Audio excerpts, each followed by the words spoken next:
Hi friends, good evening all of you. Top 20 प्रश्नों का पहला प्रश्न आपके स्क्रीन पर। पहला प्रश्न है, ओपेक का मुख्यालय कहाँ है? क्वेश्चन है, ओपेक का मुख्यालय कहाँ है? Option A Geneva, option B Vienna, option C Paris, option D London. चलिए आप लोग आंसर देने का प्रयास करें। आंसर देने का प्रयास करें। बहुत कम जुड़े हुए भी हैं, क्यों से जल्दी सब लोग जुड़ जाइए। तो जो जुड़े हुए हैं उनसे रिक्वेस्ट है कि कृपया कर शेयर कर दें। चलिए, तो कुछ का आंसर आ चुका है, बहुत अच्छा है। ओपेक का मुख्यालय कहाँ है? जिसका answer option number B right answer है, वियना। ओपेक का मुख्यालय कहाँ है? वियना। ओपेक का मुख्यालय वियना। और ओपेक का फुल फॉर्म क्या होता है? Organization of petroleum exporting countries. ठीक है, यानी पेट्रोलियम का जो कंट्री है उसके सदस्य को, उसके संगठन को ओपेक का नाम दिया गया है। और ओपेक का मुख्यालय वियना है। और ओपेक की स्थापना 1960 में हुआ था। और इसमें वर्तमान में 14 सदस्य हैं। ओपेक में 14 सदस्य हैं। ऑप्शन नंबर है जनेवा। जनेवा किसका मुख्यालय है? जनेवा गैट का मुख्यालय है। Option number C Paris. Paris किसका मुख्यालय है? तो इंटरपोल का मुख्यालय पेरिस है। ऑप्शन नंबर डी लंदन किसका मुख्यालय है? तो राष्ट्रमंडल का मुख्यालय कहाँ है? लंदन है। बढ़ते हैं अगले प्रश्न में। अगला प्रश्न, प्रश्न नंबर 2। प्रश्न नंबर 2 आपका है, playing it my way. Playing it my way किसकी पुस्तक है? Option A Kapil Dev, option B Yuvraj, option C Sachin Tendulkar, option D Sunil Gavaskar. चलिए आंसर दीजिए। प्लेइंग इट माई वे किसकी पुस्तक है? चलिए बहुत अच्छा। इसी प्रकार आप लोग क्विक आंसर देने का प्रयास करें। कुछ नेट स्लो होने के कारण कुछ का जवाब लेट में आता है। चलिए, उससे कोई दिक्कत नहीं है, जवाब देने का प्रयास करें। चलिए बहुत अच्छा। चलिए ठीक है, तो इसका answer option number C right answer है, Sachin Tendulkar. Playing it my way Sachin Tendulkar की पुस्तक है। ठीक है, अर्थात सचिन तेंदुलकर ने इस पुस्तक को लिखे। ऑप्शन नंबर एक कपिल देव। कपिल देव के पुस्तक का नाम क्या है? Straight from the heart. Straight from the heart Kapil Dev का पुस्तक है। युवराज का पुस्तक का नाम क्या है? The test of my life. The test of my life Yuvraj का पुस्तक है। और option number D Sunil Gavaskar. Sunil Gavaskar का सन्नी डे, ये तो आप पता है आप लोग को। बढ़ते हैं अगले प्रश्न की ओर।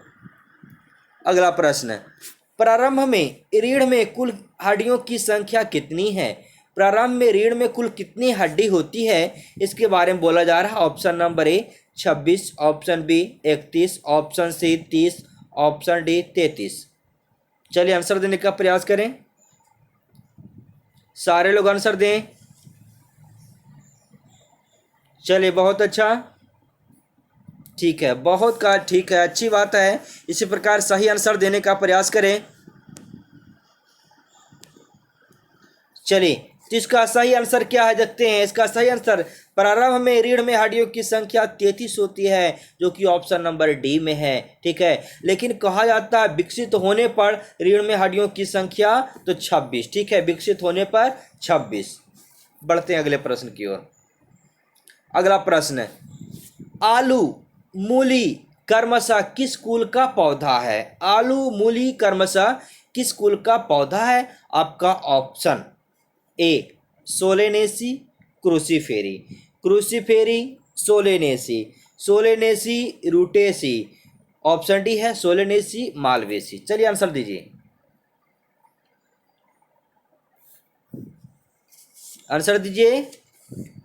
बहुत लेट हो रहा आंसर में, क्विक आंसर देने का प्रयास करें।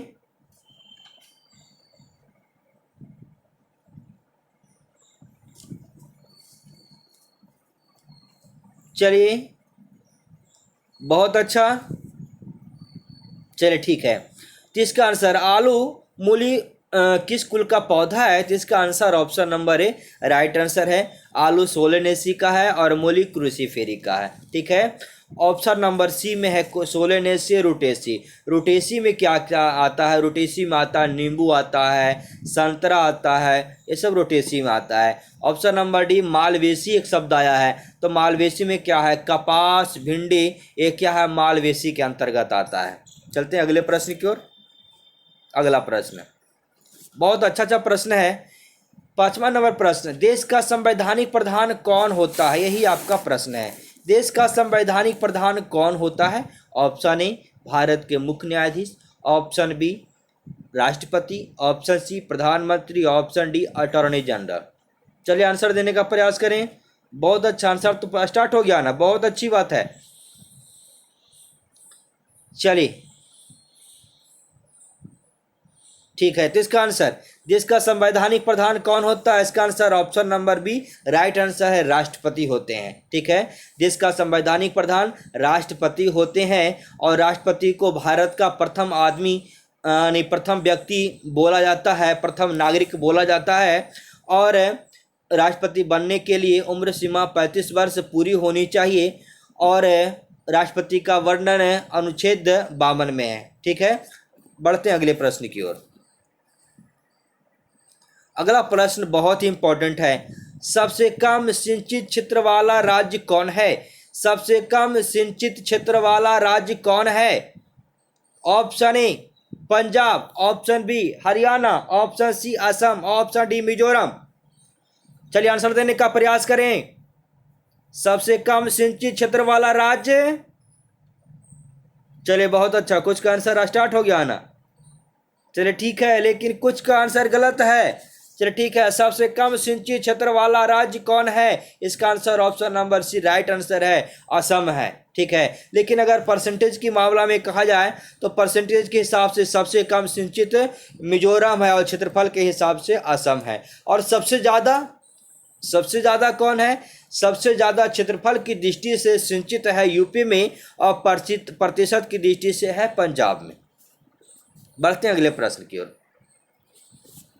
7वां नंबर प्रश्न है, निक्की कहाँ का शेयर मूल्य सूचकांक है? निक्की कहाँ का शेयर मूल्य सूचकांक है? Option A New York, B Tokyo, C Korea, D Brazil. चलिए जल्दी आंसर दें।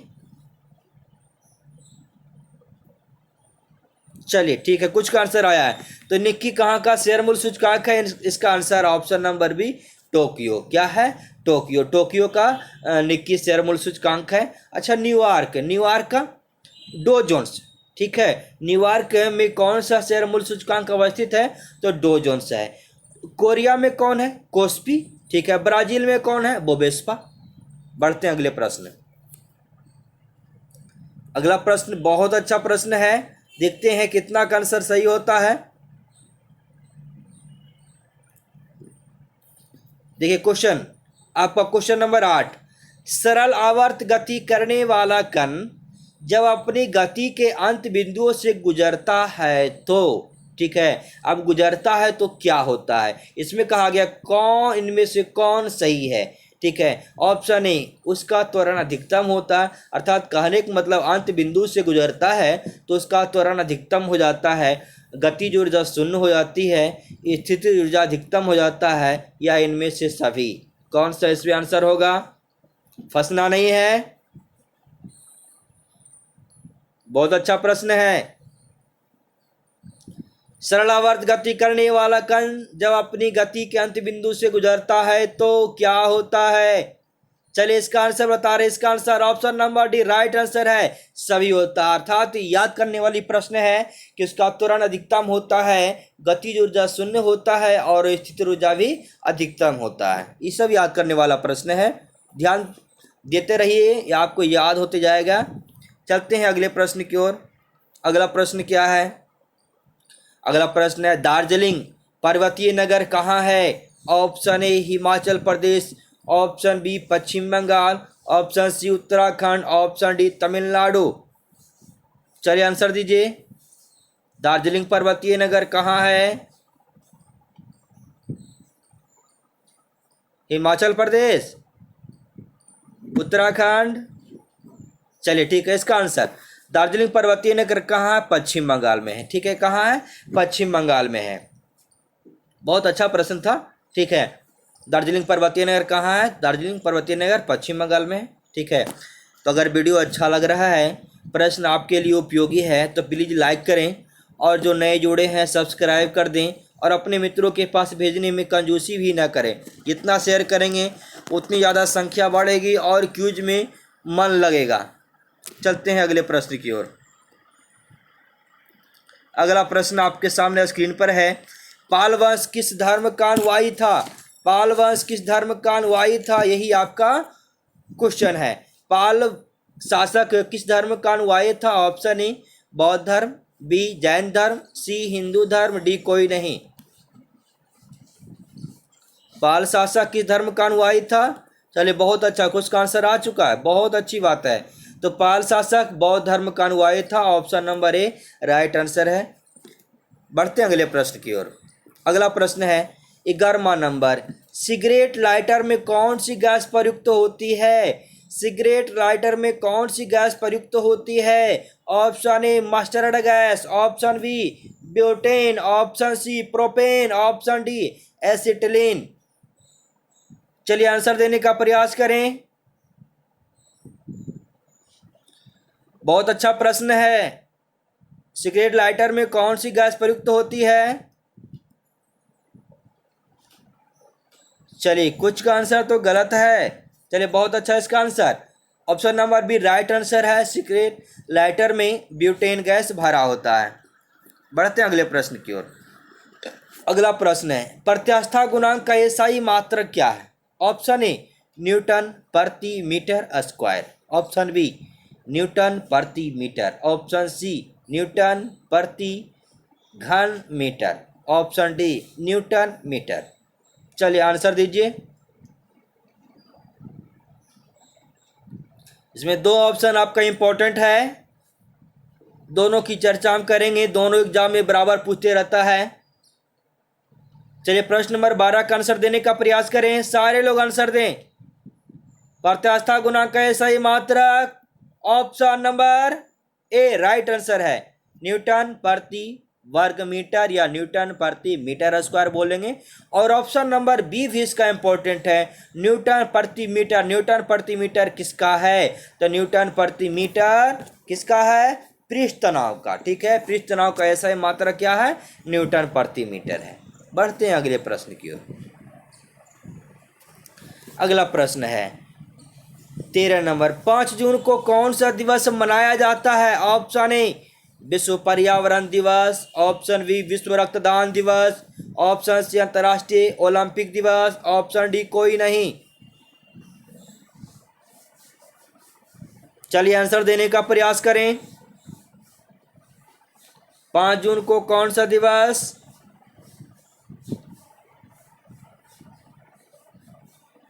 चलिए बहुत सारा आंसर है, बहुत अच्छी बात है और सही आंसर है। चलिए 5 जून को विश्व पर्यावरण दिवस मनाते हैं, ऑप्शन नंबर ए राइट आंसर है। ऑप्शन नंबर बी विश्व रक्तदान दिवस। विश्व रक्तदान दिवस आप पहले वीडियो में पढ़े हैं 14 जून। ठीक है, और अंतर्राष्ट्रीय ओलंपिक दिवस है 23 जून। बढ़ते हैं अगले प्रश्न की ओर। अगला प्रश्न है ज्ञानपीठ पुरस्कार पाने वाली प्रथम महिला कौन है? Option A Indira Gandhi, B Neerja Bhanot, C Ashapurna Devi, D Devika Rani. चलिए आंसर दीजिए। बहुत आसान प्रश्न है, सारे लोग का आंसर आना चाहिए। आंसर आने का मतलब सही आंसर आना चाहिए।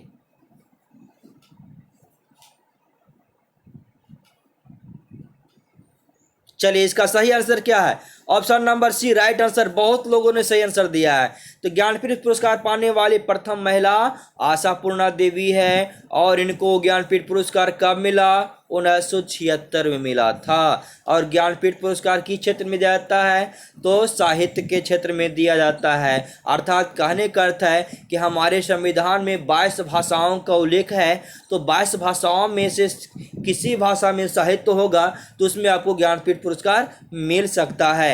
ठीक है। और ज्ञानपीठ पुरस्कार की शुरुआत 1965 में हुआ था और सबसे पहले ज्ञानपीठ पुरस्कार मिला था जी शंकर कुरूप को, ठीक है। ऑप्शन नंबर इंदिरा गांधी को सर्वप्रथम भारत रत्न मिला था और महिला में।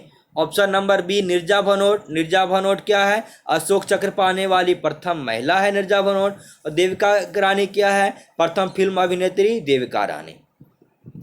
बढ़ते हैं अगले प्रश्न। अगला प्रश्न, भारत के कौन से ऐसे राष्ट्रपति हैं जो पहले चुनाव में हार गए फिर बाद में निर्विरोध चुने गए? चलिए आपका आंसर आना चाहिए। बहुत अच्छा प्रश्न है, बहुत अच्छा प्रश्न है, आंसर देने का प्रयास करें। भारत के कौन ऐसे राष्ट्रपति हैं जो पहले चुनाव में हार गए और बाद में निर्विरोध चुने गए? चलिए आंसर बताइए। चलिए बहुत अच्छा, इसका answer option number C right answer है, नीलम संजीव रेड्डी। इन्हीं को निर्विरोध चुना गया था, ठीक है। और इनका कार्यकाल 1977 से 82 तक रहा था। ऑप्शन ए में राजेंद्र प्रसाद। पता है कि राजेंद्र प्रसाद लगातार प्रथम बार 2 बार राष्ट्रपति बनने का गौरव प्राप्त है इन्हें और प्रथम राष्ट्रपति भी हुए थे। Option number B S Radhakrishnan दूसरे राष्ट्रपति हुए। ऑप्शन नंबर डी बीवी गिरी चौथे राष्ट्रपति थे और नीलम संजीव कैवे राष्ट्रपति थे, छठे राष्ट्रपति थे। बढ़ते हैं अगले प्रश्न की ओर। अगला प्रश्न, उत्तर भारत का मैनचेस्टर किसे कहा जाता है?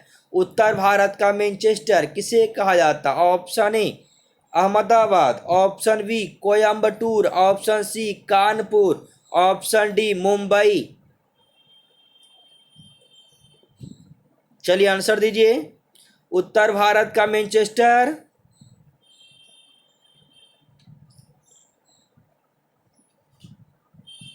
चलिए बहुत अच्छा, इसका answer option number C right answer है। बहुत लोगों को सही आंसर है, चलिए अच्छी बात है। इसी प्रकार आप लोग सही आंसर देते रहिए, ठीक है। तो इसकी हम चर्चा कर लेते हैं सारे ऑप्शन का।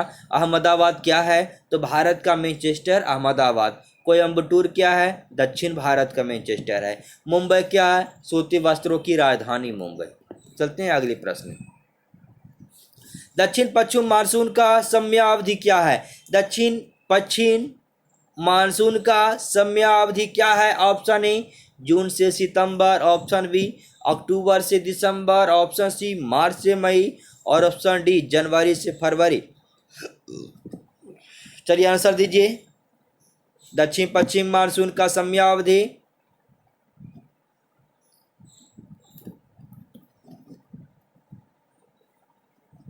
चलिए बहुत अच्छा है, कुछ का आंसर आ चुका है, ठीक है। तो दक्षिण पश्चिम मानसून का समयावधि ऑप्शन नंबर ए राइट आंसर है, जून से सितंबर। और आप लोग को पता है कि भारत में सर्वाधिक वर्षा दक्षिण पश्चिम मानसून के कारण ही होता है। तो लगभग इसमें होता है 74% जो बारिश होता है दक्षिण पश्चिम मानसून से ही होता है, ठीक है। इसके बाद अक्टूबर नवंबर में, अक्टूबर से दिसंबर तक में परवर्ती मानसून काल कहलाता है और उससे लगभग 13% बारिश होता है।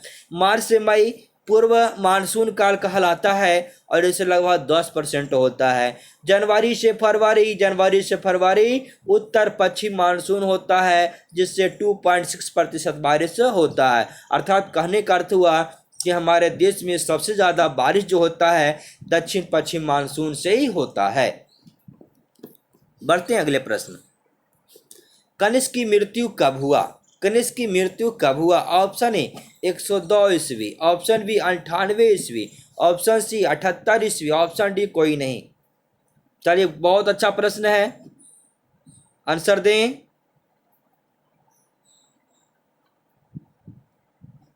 चलिए ठीक है, कुछ का आंसर आ चुका है, बहुत अच्छा है। तो कनिष्क की मृत्यु हुआ था 102 ईस्वी में और गद्दी पर बैठे थे 78 ईस्वी में, ठीक है। दोनों बात हो गया, गद्दी पर बैठे थे 78 में और मृत्यु हुआ 102 में। और आप लोग को पता है कि बौद्ध धर्म का चौथी बौद्ध संगीति जो हुआ था कनिष्क के समय में ही हुआ था, ठीक है। और शक संवत का प्रारंभ भी कनिष्क ने ही किए थे गद्दी पर बैठने के उपलक्ष्य में, ठीक है। अर्थात शक संवत का प्रारंभ 78 ईस्वी में हुआ था। बढ़ते हैं अगले प्रश्न की ओर। अगला प्रश्न है, लेप्चा कहाँ की जनजाति है? लेप्चा कहाँ की जनजाति है? ऑप्शन है त्रिपुरा, बी सिक्किम, सी असम, डी कोई नहीं। चलिए आंसर दें। लेप्चा कहाँ की जनजाति है? चलिए सारे लोग का आंसर आना चाहिए सही। बहुत अच्छा, बहुत अच्छा। चलिए ठीक है, इसका आंसर बहुत फास्ट इसका आंसर आया है। लेप्चा सिक्किम का option number B right answer है। बढ़ते हैं अगले प्रश्न की ओर। अगला प्रश्न है, दिल्ली अमृतसर कटरा एक्सप्रेसवे किस परियोजना के तहत विकसित किया जा रहा है? ठीक है, यही आपका प्रश्न है। दिल्ली अमृतसर कटरा एक्सप्रेसवे किस परियोजना के तहत विकसित किया जा रहा है? तो इसका ऑप्शन सागरमाला परियोजना, ऑप्शन बी भारतमाला परियोजना, ऑप्शन सी एक्सप्रेसवे विकास परियोजना, डी कोई नहीं। चलिए इसका आंसर देने का प्रयास करें। क्विक आंसर दें, क्विक आंसर दें। चलिए बहुत अच्छा है, यह करंट प्रश्न के अंतर्गत भी आता है और इसका आंसर ऑप्शन नंबर ए राइट आंसर है। सागरमाला परियोजना क्या कहलाता है? सागरमाला परियोजना। ठीक है, राष्ट्रीय राजमार्ग को जोड़ने के लिए सागरमाला परियोजना का योजना चलाया गया है सरकार के द्वारा। ठीक है, तो अब ये 20 प्रश्नों का श्रृंखला जो था समाप्त हो गया। अब हम चलते हैं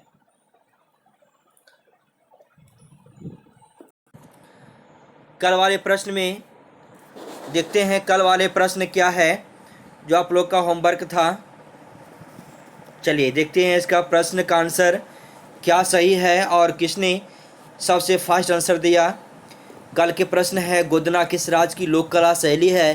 तो सारे लोग, बहुत सारे लगभग कमेंट में आंसर दिए हैं। हमें खुशी है कि बहुत सारे लोग दिया, बहुत सारे, जितना आप लोग लाइक नहीं किए हैं उससे ज़्यादा आंसर दिए हैं। ठीक है, तो प्लीज़ अगर वीडियो अच्छा लगता तो पहले आप लाइक करने का प्रयास करें। ठीक है, और जो इस चैनल से नए जुड़े हैं तो सब्सक्राइब कर दें और अपने मित्रों के पास ज़रूर शेयर करें। जितना यह फैलेगा उतना ज़्यादा क्यूज में संख्या बढ़ेगी और मन लगेगा। ठीक है, तो इस प्रश्न का आंसर ऑप्शन नंबर ए राइट आंसर है और इसका सही आंसर बताने वाले हैं, सबसे फर्स्ट आंसर बताए हैं सत्यम कुमार। ठीक है, उसके बाद राजकुमार आए हैं, उसके बाद राजेश कुमार लगभग बताए हैं। तो लगभग यह सारा का आंसर यह सही था। चलिए ठीक है, तो आज का प्रश्न आप लोग को क्या है कमेंट बॉक्स के लिए देखिए और इसका आंसर आप कमेंट बॉक्स में भेजिएगा। ठीक है, जयप्रकाश नारायण ने सर्वोदय योजना कब प्रस्तुत किए थे? इसका आंसर आप कमेंट बॉक्स में देने का प्रयास करेंगे और सारे लोग आंसर दें, बहुत खुशी मिलती है। ठीक है, तो आज का टॉपिक क्या है? आज का टॉपिक आपको है अनुसंधान केंद्र। ठीक है, बहुत ही इंपॉर्टेंट टॉपिक है अनुसंधान केंद्र। तो सारे अनुसंधान केंद्र को बोलते हैं, आप लोग को सुनकर बहुत सारे याद हो जाएगा। तो कृपया कर शुरू से लास्ट तक पूरे वीडियो देखने का प्रयास करें। बहुत सारे जीके स्टार्ट देखने से ही याद हो जाता है। चलते हैं इसका देखते हैं। एक नंबर में क्या है? केंद्रीय चावल अनुसंधान केंद्र कहाँ है? तो केंद्रीय चावल अनुसंधान केंद्र है कटक में। ठीक है, 2 में है केंद्रीय कपास अनुसंधान केंद्र नागपुर में है। तीसरा है केंद्रीय रेशम अनुसंधान केंद्र मैसूर में है। केंद्रीय आलू अनुसंधान केंद्र शिमला है। केंद्रीय तंबाकू अनुसंधान केंद्र राजमुंदरी है और राष्ट्रीय रबर अनुसंधान केंद्र कोट्टायम है और भारतीय दलहन अनुसंधान केंद्र कानपुर है। ये आपका अनुसंधान से संबंधित प्रश्न था। ठीक है, अगर आप लोग को प्रश्न उपयोगी है, अच्छा है, आप लोग के जीवन के लिए लाभप्रद हो सकता है तो प्लीज़ लाइक करें, सब्सक्राइब करें और अपने मित्रों के पास ज़रूर शेयर करें। इसके साथ आप लोग से विदा लेते हैं। जय हिंद, गुड नाइट।